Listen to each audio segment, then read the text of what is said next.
Hey, what's up, everybody? Hope all is well. Welcome to the shipyard. Down here on my workbench, I have two of my own personal Knox class ships that I built for myself, and I thought we'd revisit them. I know I've probably made videos on them before in the past, but that was quite a while ago, and lately I have been working on a lot of Knox class stuff, so I will be winding down on them soon. I won't stop making the videos on how I make them. I'll still keep that going, but you probably just won't see as many posts on them as this much. So anyway, these are my two personal ships. I actually have a third one that I'm working on, and I'll show that at the end. And these probably around getting close to 10 years old. I probably made these guys about 10 years ago, and this was like way before I ever thought of as wooden warships or, trying to make these things. I don't even think I wasn't even posting on Facebook when I made these things, I'm pretty sure. So anyway, this first one here, it's unpainted, which is how I actually, meant to make these ships. Is I never planned on painting them or anything like that. Now the one in the background, I did experiment with staining it, which I thought was kind of cool. It wasn't until I ordered or the first ship was ordered that the customer asked if I could finish it, and I was like, yeah, I'll give it a shot. I wasn't, didn't know what I was going to get into, but this is what I originally meant it to be.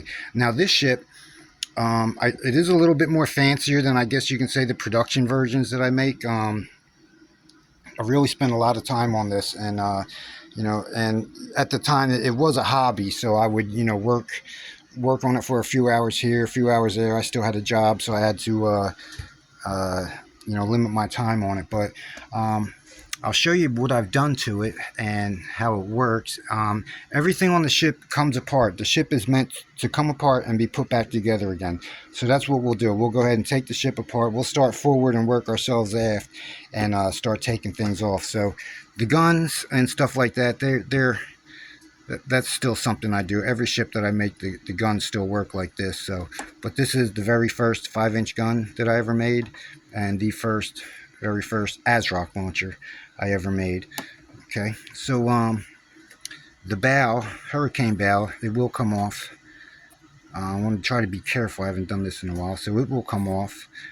And like what I like to call turning it into back into a destroyer escort again.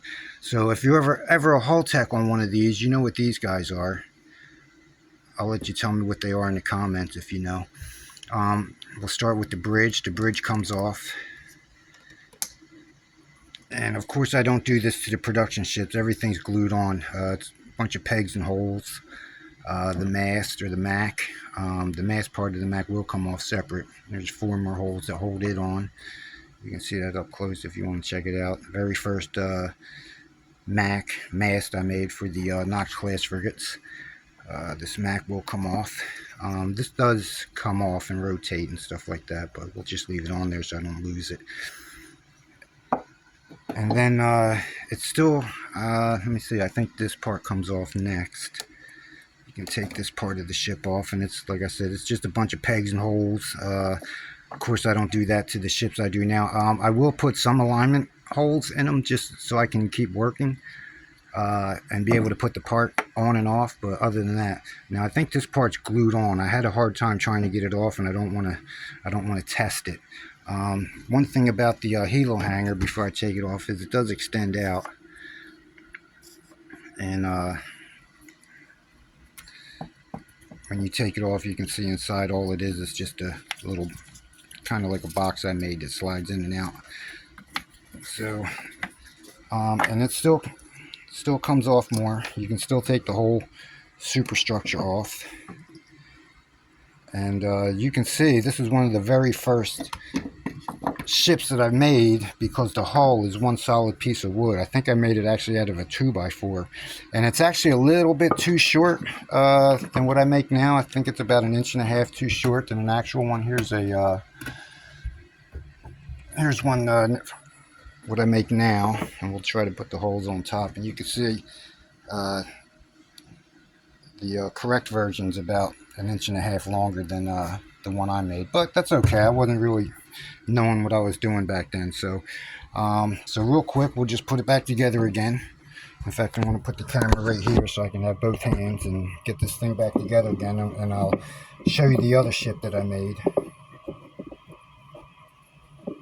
Oops. I'm almost forgetting how to do it.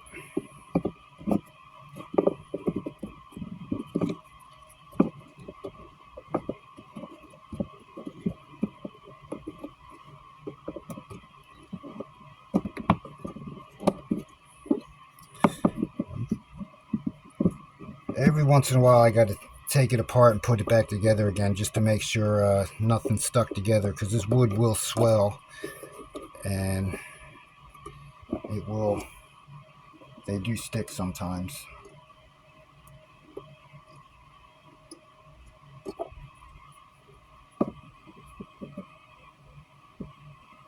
Okay, put the helo hanger back on.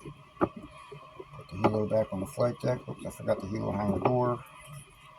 Put that back on.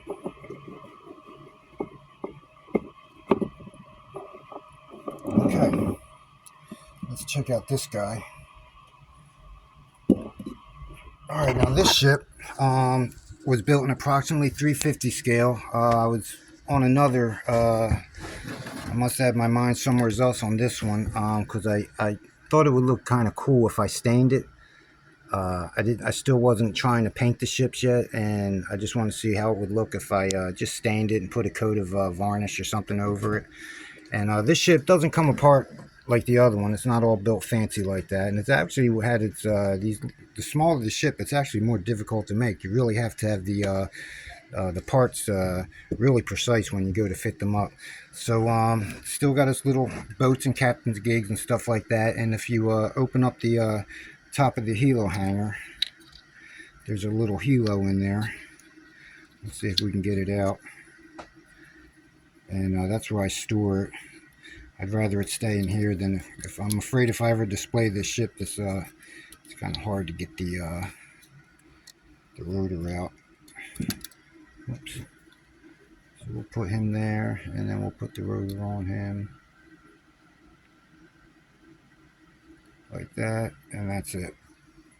So that's my little 350 scale. Now, last but not least, and this is kind of just something I've been doing on my lunch breaks, is just kind of fiddling around with a full hull 700 scale Knox class frigate. And like I said, I've just been fiddling around with it. I just happen to have this plastic model of a Knox class, so I just thought I would just copy it pretty much exactly what the plastic ship was, and just add my own full hull to it. So these are my personal ships. I'll go put them away somewheres, and they'll collect another layer of dust. And like I said, this is what got me started. This one class of ship right here, Knox class. I wanted a model of one. I didn't want a little tiny one like that. I wanted one like that. And after I saw the price, I thought, let me see if I can build it myself. So that's how this whole thing got started. All right, folks, I hope you enjoyed the little tour we had of the ships. I'm going to go ahead and put these away and get back to work. I hope you all have a good day. Thanks for watching my videos, and I'll talk to you later. Bye-bye.